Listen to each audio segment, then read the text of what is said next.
So we previewed the defense last week. This week, we're going to preview the offensive side of the ball for the Patriots. And I think similarly to the defense, and we're going to get into our rankings here in a moment of who is going to lead the team in receptions. Henry McKenna threw this out there yesterday. I think it's an interesting talking point because fun little exercise. Yeah, it's a fun little exercise because they're just like on the defense, there's so many new faces and there's so much change on this side of the football. It all looks great on paper, but how it's all going to come to fruition and how it's all going to come together during the season, you could make this top five. We did top five, and you could make this top five 10 different ways, and I would believe you, right? Like it's really feels like no one has any clue who's going to kind of step up, who's going to be that number one target for whoever's under center, and all these types of things that can come together once the season actually starts. But Alex, we both made top five lists 1 through 5 of who we feel is going to be the team leader in receptions from 1 through 5. I want to get into our list, and then I want to talk about the one guy that we both left off that I think we both, felt like we wanted to have on there, but we did cut it off at 5. But let's throw your list up there first. So I can bash it. No, I'm just kidding. And then we'll get to my list. But here is Alex's list of who will lead the Patriots in receptions. And you have a surprise a little bit to me, at least at number 1. And I like where your head's at. I want to hear your explanation to it of having Josue Smith in that top spot. So basically what I did is I started with, I went back and I looked at the 2011 Patriots, and that team actually Wes Welker led in receptions, but this team doesn't have a Wes Welker, obviously. And then it's the 2 tight ends. It's Gronk and Aaron Hernandez. And I think that Josue Smith in some ways, so both tight ends are going to be heavily used, but I think Josue Smith in some ways can fill that Wes Welker role that he filled in 2011.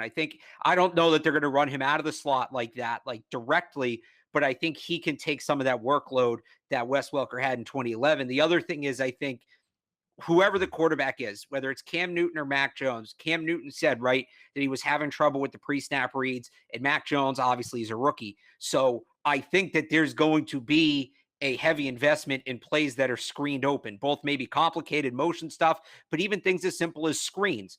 And who is the biggest beneficiary of schemed open plays in this offense, or who should it be? And that's Josue Smith. So I'm actually going to go Hunter Henry for yards, and I'm going to go James White for touchdowns. But if we're talking about receptions specifically, I'm going to go Josue Smith. I was really tough at 3-4.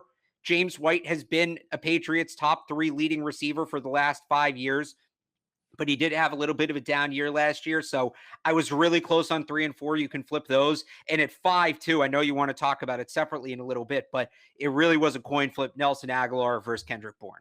Right. So I understand where you're coming from with Josue Smith. Basically, your argument is that they're going to have to be a smoke and mirrors offense in a lot of ways, and Josue is the best guy to use in those gadget type of plays, right? To force him the ball as a ball carrier, get him into space, and let him create with it in his hands. If anybody is going to do that amongst the Patriots pass catchers that they have currently, it's probably going to be Josue. And I think too, there's some plays here that, I mean, like a pop pass, right? That's a catch, right? But that's not, you know, so like you got to consider things like that too. Right. So number 1, Josue Smith. Number 2 with Hunter Henry. Just why not Hunter Henry over Josue for you?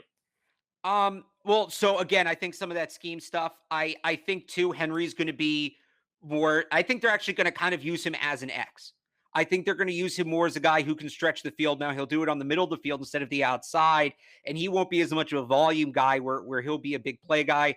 I just also think, you know, if you're a defense and you're scheming things up, there's more guys in the league and there's more defenses in the NFL built to cover Hunter Henry than maybe there are Josue Smith, in that, you know, there's other guys like Hunter Henry out there that you're going to have to cover, whether it be a guy like a Mike Gesicki, a guy like a Travis Kelce.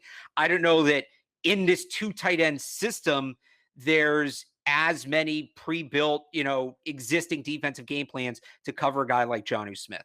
So I think where your head's at with this, because we're going to pull up my list in a second. We differed a little bit here. I think where your head is at with in terms of Hunter Henry is that he's going to exist in high leverage situations. Yes. And that's going to be where they're really going to go to him. But he's not necessarily going to be a 125 target type of guy where they're going to him all the time. It's more going to be, it's 3rd and 8. We need a first down. Henry's our guy. It's red zone situation. Henry's our guy here, but not necessarily 1st and 10. Henry's our guy. Right. I see him. I see it in some ways. Jonu is the drive starter. Henry's the drive finisher.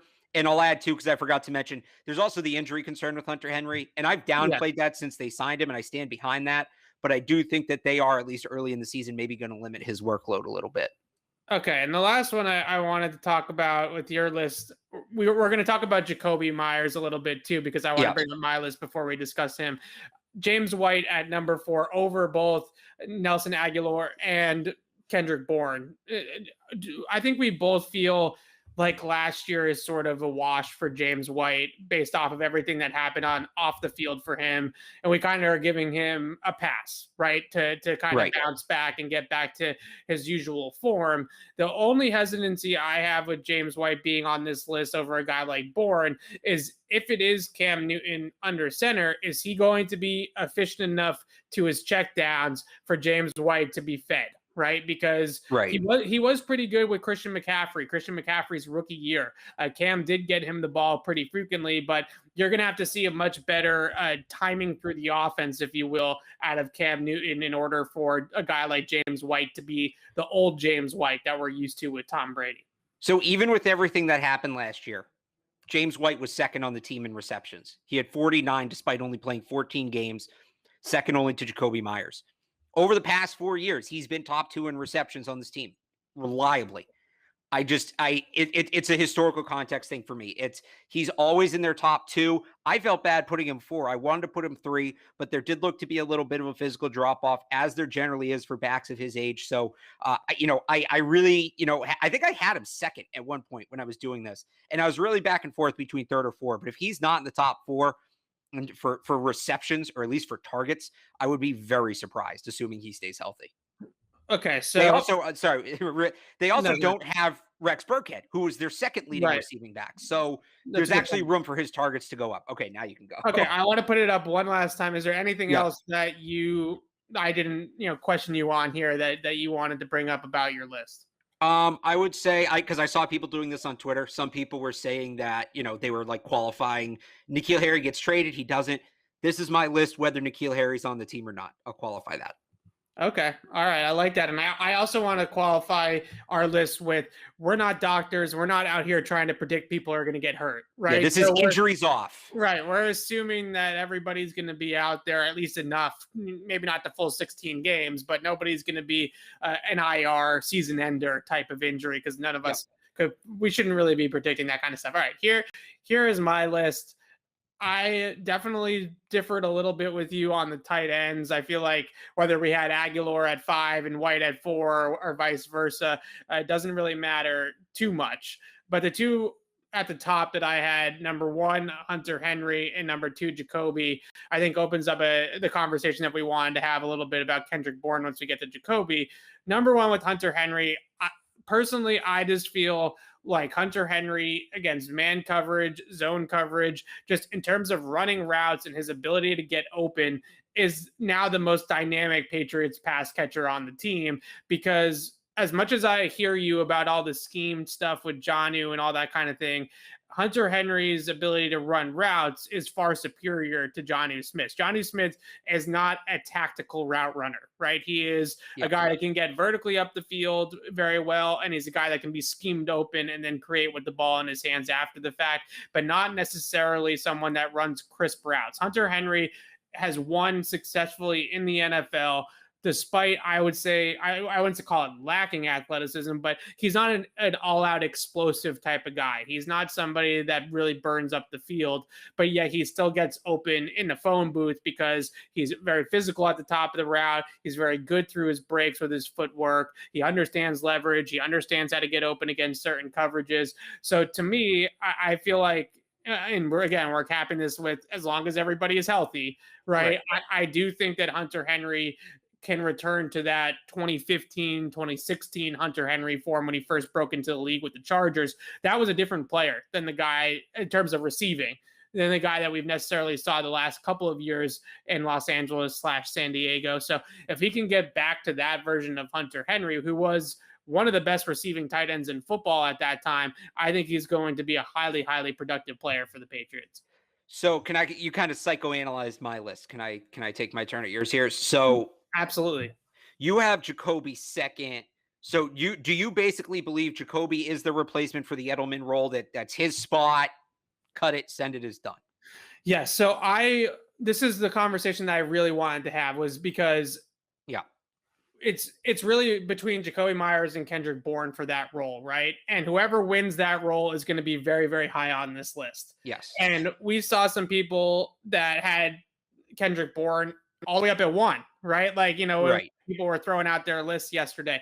So whoever wins that battle for those reps as the second receiver, because you're going to assume that Aguilar is going to be out there for field stretching purposes pretty much a lot of the time. Like, I think Aguilar is probably going to be the guy that leads the team or leads the wide receiver group in snaps, similarly to why Damiere Byrd led the receivers in snaps last year. Even though he wasn't necessarily the best receiver on the team, he was a field stretcher and a burner, and they needed that guy to stretch the defense a little bit. I think it's similar situation with Aguilar. With Jacoby versus Kendrick Bourne, that's really what it's going to come down to. I'll ask you 2 questions. Sure. Because they're part of this conversation. Do the Patriots have a 100-catch receiver this year? Yes or no? I think the only guy that could get to 100 would be Jacoby, and I don't think he's going to get the target share to get to 100, so I'm going to say no. I think they're going to make a big-time point of spreading the ball out. I'm also going to say no. Yeah. We just did catches. Yards. Give me your top 3. Ooh. If I'm going to go yards, man, that's tough. Because we did catches. I mean, it's an arbitrary stat. We might as well do the other 2 big ones. It's fair. All right. So if I'm going to go yards, I still think Hunter Henry is going to lead them in yards as well. But I would probably have it the same with Hunter Henry, Jacoby, Jonnu, 1, 2, 3. I would agree with that for yards. I think catches and yards. One of my bold predictions for the season, spoiler alert, will be that the leader in catches, yards, and receiving touchdowns will be 3 different players. I think they're really going to spread it out. So, Evan, touchdowns. We'll just do leader for this one. Give me your leader for receiving touchdowns. Jonnu Smith. I think they're going to find so many creative ways down by the goal line to get him the ball in his hands. There's that one play that always stands out to me from his Tennessee days where they handed to him on a jet sweep coming across the formation. And so just receiving touchdowns. Just receiving touchdown. Okay, well, maybe they pop pass it to him instead, so it counts as a receiving touchdown. He can also box people out, go above the rim, do the whole contested catch thing as well. He did it. It was a really good kind of above the rim contested catch receiver with the Titans too. So I think that he's going to be a real menace in the red zone. So I'll go Jonnu. I'm actually going to go James White. I think that with 2 tight ends back on the field, remember what a mismatch James White was against the middle linebackers in the red zone there, 2017, 18, 19. Part of the reason he didn't see that, I think, last year is there weren't tight ends tying up the safeties. Right. So the safeties could come up and help on James White. I think you're going to start seeing a lot of James White in the red zone on these slower linebackers again. He's going to take advantage. He's going to feast. So I have Jonnu Smith leading in catches, Hunter Henry leading in yards, James White leading in touchdowns. Those are my right. 3. And I go Hunter Henry, Jonnu. Okay. It's going to be interesting. I'm going to write this down. We'll revisit this after week 8, but I like it. It's interesting. Alex, for full disclosure, Alex usually nails these and I'm usually completely off. So it'll be interesting to see what happens. Our guy Murph is pointing out that James White's production gets hurt by Cam. He really wants But again, he was the second leading receiver on the team last year.